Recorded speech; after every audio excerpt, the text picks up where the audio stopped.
Hey, mommies! I'm Lachey, aka Shay. And I'm Miriam. And welcome to the Powder Room Show. I'm so glad you guys are able to join us. Today, I'm going to introduce how we started the show. I wanted to do a show for single moms and the perspective of where we're coming from. A lot of times people think that single moms cannot be successful. Society just works against us. They talk about you. People kind of look at you strange when you're walking in the store with your kids by yourself because you don't have a ring or you're not married. But it's like, hold up. We still fabulous without a man, okay? So anyway, I just want to give a nice, just refreshing perspective of single moms. The struggles, the victories, and this was just the reason for the show. This is my goal, for people to understand that, we can do it too. Right. Just because we don't have the traditional family, the husband and wife, doesn't mean that we cannot be successful too. So let's just get right into it. Okay? We discussed on our downtime with one another, how we actually became single moms. Did you see yourself being a single mom? You just want to have kids? I mean, when we grow up, we always think we want to have the husband, the white picket fence, and our children. But then life just doesn't go that way. Exactly. So how did you come about even being a single mom? What's your story, Mary? Well, yeah, of course, as we're, conditioned as girls to grow up to wait for Prince Charming, right? Right. But when we get impatient, which is one thing that I did, I grew impatient of waiting. And I wanted to wait until marriage, the right way they say you should do it. But I didn't. I met somebody, I so-called fell in love, and I had children by him, Wow. Did you meet him in high school? No, I met him, I was a little bit after my 25th birthday. Oh, 25, you was turning up. Wow, I'm 25, bro. Yeah, exactly. That's what we gonna do. Exactly. And I was feeling it. For some reason, you have that quarter life crisis. You think 25 I never heard of that. staple. Quarter life crisis. Right. Wow. Yeah, you think that's it. I'm turning 25, I'm going towards 30, 5 years away from 30. But really, you just 5 years away from 20. That's the way I see it, So I thought, man, my life, it was just me and my cat, Florida. Not Florida. Yeah. Because one of my exes, he had brought me that cat. We lived on Florida Street. I used to live with my ex. And long story short, I was lonely. I felt that I was lonely.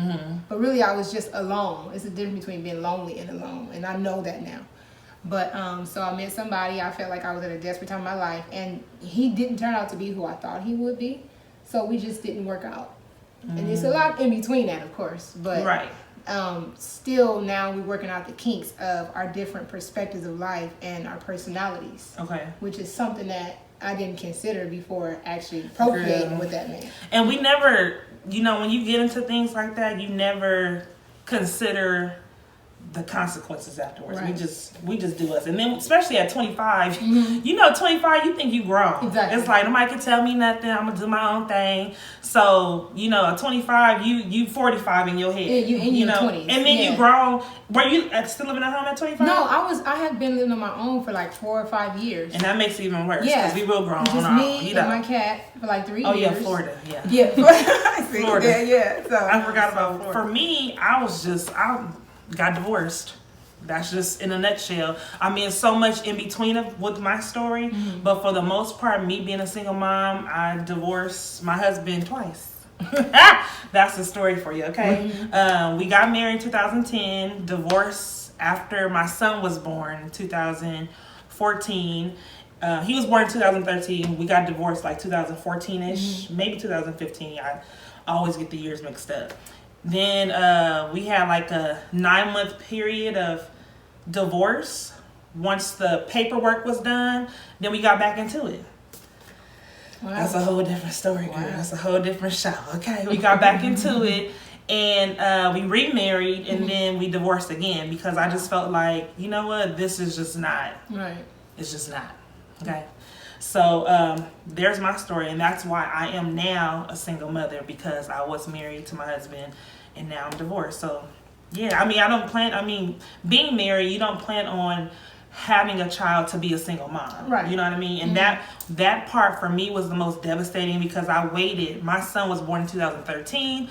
I got married in 2010. So I intentionally waited to have a child after marriage, and it just didn't work out, and then here we are today. Right. And I was devastated, of course. I mean, a divorce is like a death. Yeah, But marriage. Once you go through that emotional part of it, it's like, oh, I got this. Look at me, I got my own show now and stuff, you know. So I ain't tripping. It's like, I mean, and that's why I want to do this. I want to show women like, yeah, when I say I was down in the dumps, I was down in the dumps. And now I just want to show women the other side of me. Right. Yeah, I went through, but like, now I'm a beautiful flower.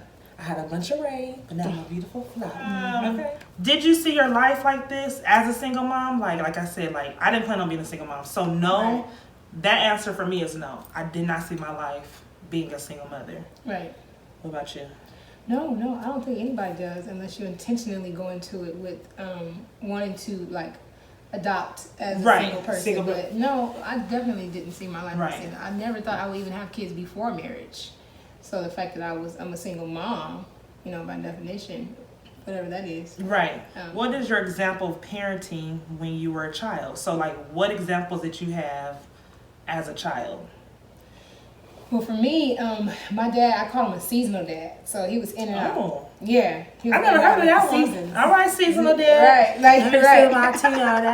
Now he's more consistent. I was literally just talking to my dad before the show. Oh, that's good. That's good. Yeah, but as an example of parenting, I just have moments. Like it's sporadic. Like when he was there, it was good. When he was there, he did everything. You know, he would cook and clean, massage my mom's feet. He scrubbed the house from top to bottom. All right, seasonal dad. Yeah, he was really good. He was really good. So, you know, I saw that just in sections and pieces. You know, like the parenting. I saw how it went in terms of like them getting along. But in terms of like actually playing out the roles, I guess now that I think about it, I never really saw that. Because my dad, when he was there, he did both parts. He would work and he would do the housework.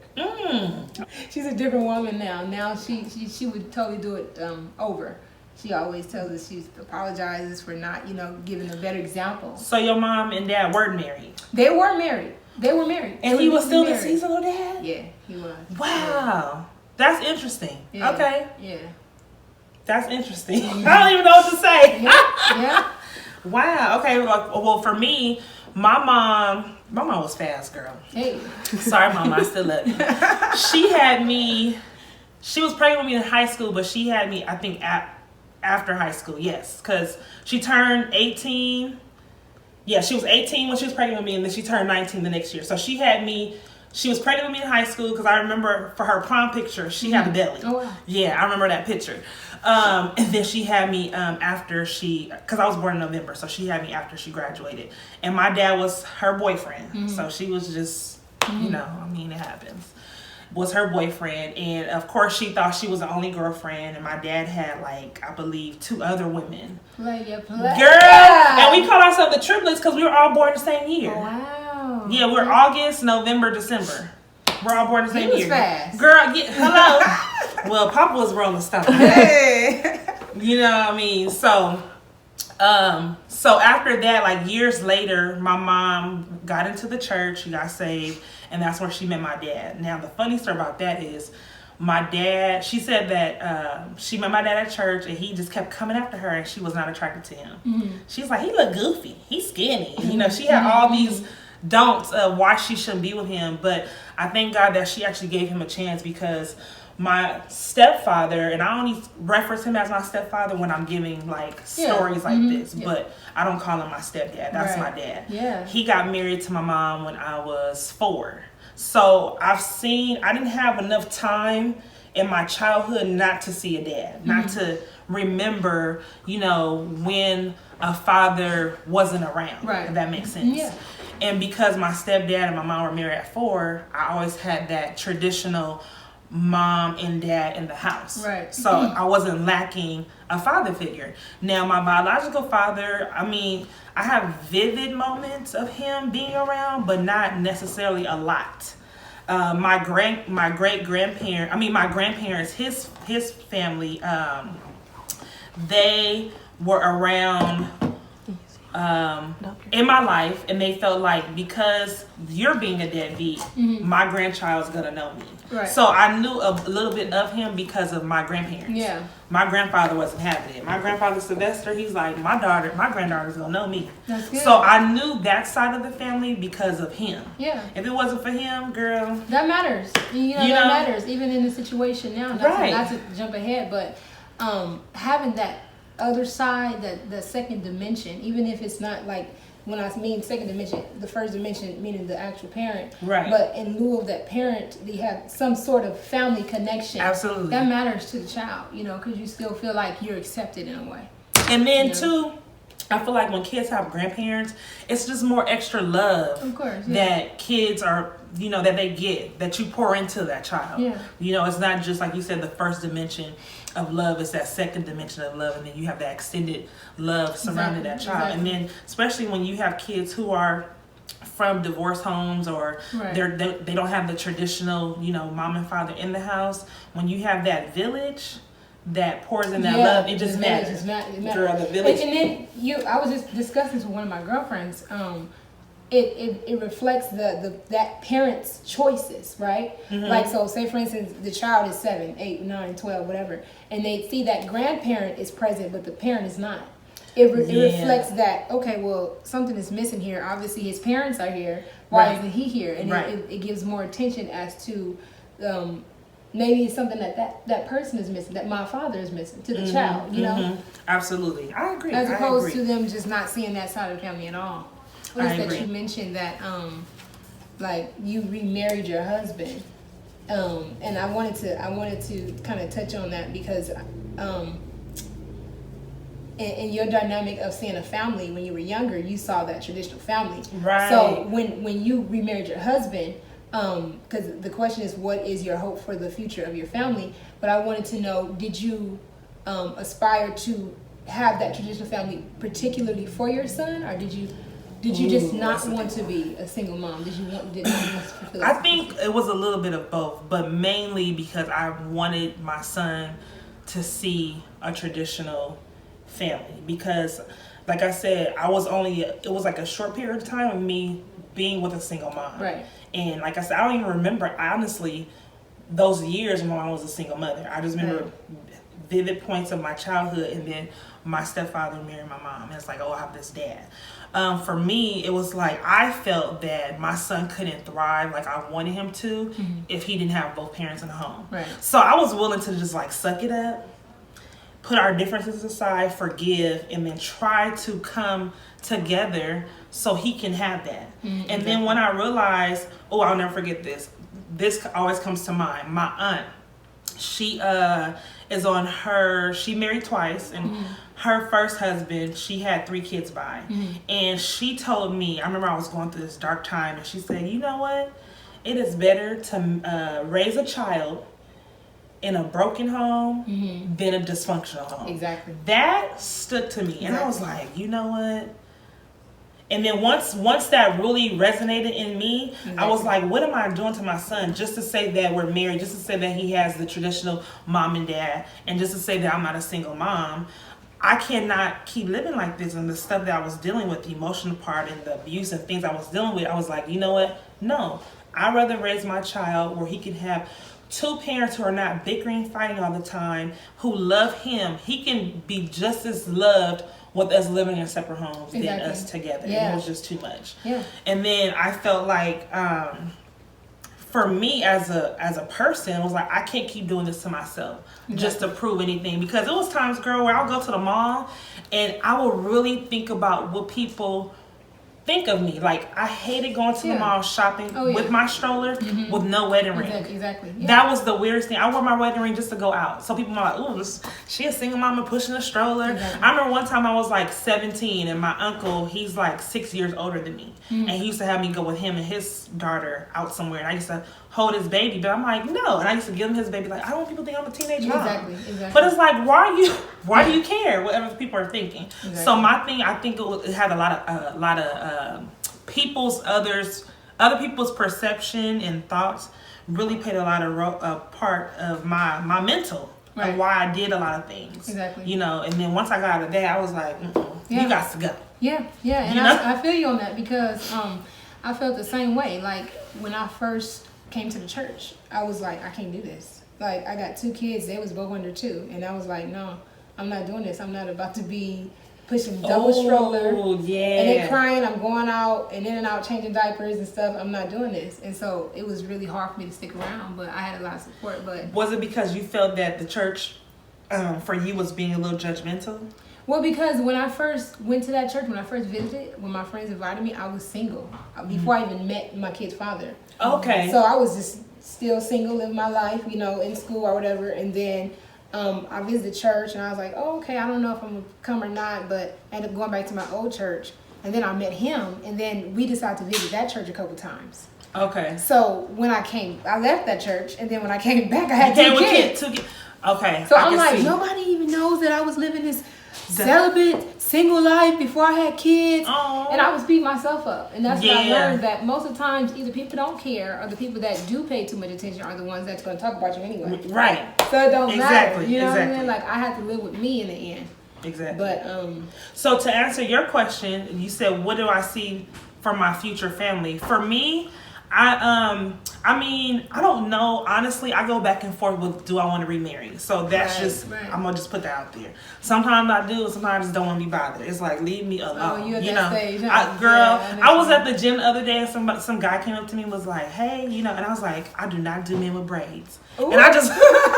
He might have been your godsend, girl. I was like, I'm at that place. I'm just like, no, like I'm enjoying just me and my son, that's where you at. And that's the time for us. This is the time and space I have with him. I'm just gonna pour into me, and I'm gonna pour into him. So I just see me and my son at a better place. I want things. I want better things for us. Like I want to buy property, and I want to, I have goals for our family. Now, if the Lord bless with a man in the future, so be it. But I'm not gonna bank on that, and I'm not gonna live my life banking on that. I just honestly, right now, I just want to be left alone. Honestly, that's just the real truth. And that's healthy. That's healthy to know. And I'm enjoying my space. Yeah. Because when you have that relationship, it's like then you got to worry about the other person, and I'm just not at that space right now to be worried about another man. Like. And see, the difference with me is I've never had that in home, right? Because when I had my daughter, like, we were back and forth, me and my kid's father. This is the same father. I have 2 kids. I have a 4-year-old son, and I have a 5-year-old daughter. She'll be 6 Friday. So it's the same father, and we were back and forth after I had my daughter, and then I was like, I can't do this. And then obviously I did because I had the son behind. So I did do it. I did it, and then I did it. Got the magic stick. But, like, it was never, like, constantly, like, waking up, cooking breakfast for all of them. Waking up and making sure everybody's laundry is folded. Waking up and we going taking trips as a family. Okay. So the difference with me is, it's like, for a period of time, I was like, I miss that. But now that I'm where I am, I'm comfortable. And if it comes along, it's like, cool. But if not, cool. You ain't tripping, right. The hope that I have for my family is just for my kids to be healthy and to see me as a successful person. And a woman to be happy. Yeah. And then I think too, honestly, for me, is like, depending on what type of man you were with, I think that's why now I have the attitude like, back up. And I'm not gonna say that I'm gonna carry that baggage of what I dealt with to the next, but I'm like, honestly, I don't know who Prince Charming's gonna be, because I don't even know if he actually exists. So that's why I'm like, you know what? I'm cool. And I'm sure he does, because there's a lot of great men and a lot of great husbands in my family. My father, my uncles, my cousins, they have beautiful husbands. So I'm not saying that he doesn't exist, but right now he don't exist for me right now. and I'm okay with that. You're okay with that? I'm okay with that, Moving along. So I originally said in the beginning that I wanted people to see what single moms deal with. And then too, honestly, I want them to see the evolution of me and of you as a single mother. Like, we started from the bottom, doing stuff here, and then, as I kept watching her show, and then she changed into another studio, and then she had this, and then you read her book, and then you did it, and she was a self-made woman. We didn't have to sleep with people to get where we were. We didn't have to do bribes. Like, I wanted people to see, like, single moms. I mean, it's not the end of the world. You know what I mean? No, not at all. It's like, it's rough. It's the end of a world, but it's the beginning of a new world. Right. It's a beautiful world. Exactly. Yeah. It's not the end of the world that you're a single mom and you can't reach your goals. I mean, it might take us a little bit longer because we don't have the help that we should have, but it ain't the end of the world. So that's my whole reason for the show. And then I'm just sick of these reality shows, and they have all these women like snatched and just got maids and all this. I ain't got none of that. I ain't got no maid, I ain't got no chef, I ain't got no trainer, and this is what you get. Okay? Okay? That's not reality. Yeah. The typical woman does not have all that. Right. So I want people to see the typical woman. I'm heavy, I'm thick, and I'm loving it. I ain't depressed about it. You don't get fat shape, skinny shape, whatever shape I decide to be. Okay? That's what you're going to get. So, you know what I mean? That's right. Right. That's right. Like, you don't like it, oh well, I love it. You know? Right. So that was my purpose of doing the show. Yeah. And so my purpose of doing the show is because I never know who's watching it, who may need it. You know what I mean? There's so many single mom and single fathers, but single mom stories out there that need to be heard that, you know, we may not even be aware of, but I know the story that I have.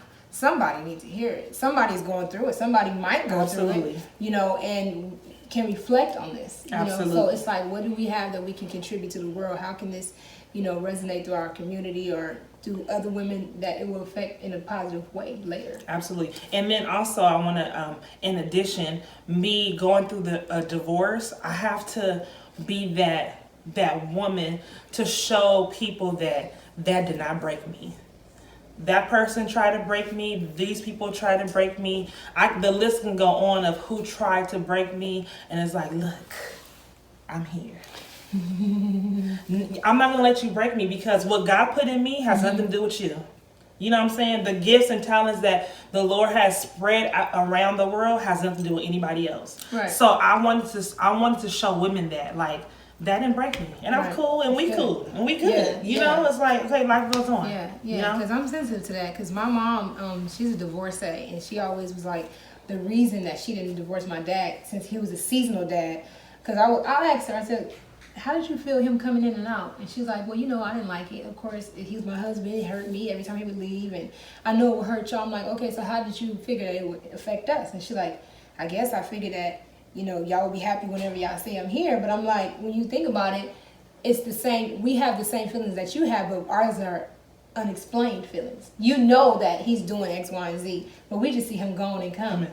So she's like, the reason that I didn't divorce him is because I never want to be a divorcee. Because it's literally a death of a marriage. And she's, even now, she's had to come to terms with the fact that she's divorced. And I know that it's not something that was easy for her. You know? So I understand from a... And not thinking that it's going to affect her children because she, like she said, she wanted to make sure that at least when he comes around, you guys do have a relationship. Striving for that family picture, you know? But like, I don't, of course not personally, but I can understand where you're coming from because I've heard it before. And I witnessed it as a child for a divorced family, you know. So last question for our first episode. I'm excited. Why do you hope, or what do you hope that people get out of it? Honestly, I just want people to have. First and foremost, I want them to see the fun in it. Yeah. But then two, I want them to just see that these are, like you said, real topics. I want people to get out of it like, wow, like these girls are doing it. Yeah. Like, and like you said, helping other women, I love to help. I love to see people happy. I love to see people thriving. I've never been in competition with any woman, if that makes sense. When I see a girl walking the mall, her shoes are cute, I'm like, girl, your shoes is cute. You know, like, I'm that kind of woman. So I want us to come together as women and, like, you know, it's enough room for all of us. It is. And I want people to see that, you know what, she went through it, and later on during the season people will know our stories of what we went through and what we're talking about when we say that. But she went through it and look where she is now. Right, exactly. And if she can do it, so can you. Oh yeah. Yeah. Like, I if I'm gonna be the face of bringing you up from that dark, deep place of what you think and the negatives about single moms, it's like, no, she showed me a different perspective. She's telling me that I can do it, whether it's a degree, whether it's a show, whether it's your clothing line, whatever your it is, she did it, I can do it too. Yeah. And God is no respected person. He gonna bless us all, you know, so he can bless her, he can bless me. So that's what I want these women to get out of it. And then also too, single dads, I'm not gonna discriminate, because there's some single fathers who are doing an amazing job. Right. But we'll have them on the show later. Yeah, later. But yeah, that's a wonderful thing to be able to say because, of course, we're not the first, right? Right, Generation of absolutely. single mother, and unfortunately, sorry to say, but we probably won't be last. You know, so the reason that I'm doing this show, or what do I want people to get out of the show, is emotional availability, right? Like you said, like unifying single moms, like abroad, because a lot of times either we go through the same stuff and nobody wants to talk about it, or sometimes people want to talk about it, but they don't know where to turn to. Like you said, there's no other show, no network, anything that you've seen that broadcasts this and speaks publicly about this on a consistent basis. So it's like, like I want to be vulnerable. I want to show like what I went through and what I'm still going through. Like it's current, it's fresh. You know, it's not something that I'm like, I got a Superwoman or I'm Captain Marvel. I'm like, this is what I went through 10 years ago and now I can talk about it. It's like, no, we're literally in the midst of it. Like, this is what we going through. Like, I'm just like, girl, last week was not good. No, this week. This week it was for you. It was Wednesday. Mine probably was like today's a couple weeks. Saturday. It was Wednesday. It was not good. So, and that's the things that we need to share. Yeah, exactly. Like, you went through it on Wednesday, but you're here all fabulous, and nobody can probably even tell that, hello, whip it, girl. I'm a whip it with you. Crazy. But I'm saying, like, these are the things that other women need to see, Miriam. Like, they need to see the real, the raw, the ugly, and the fun, of course. Intensity. I think that's how you say it. All right. Well, I can't say that word. I sound kind of weird. Anyway, guys, I think this is a wrap for us, our first episode. How do you feel? I feel amazing. I feel great. I feel empowered. I feel now ready. I feel broken in. Now I can do got this. The tissue right here. I might have to use that later, but right now I'm good. Girl, I'm excited. I'm happy, and I hope you guys are excited and happy with us. Welcome aboard. And welcome to the family, and we love you. Yeah. Bye now for mommies. Bye. Have a good one.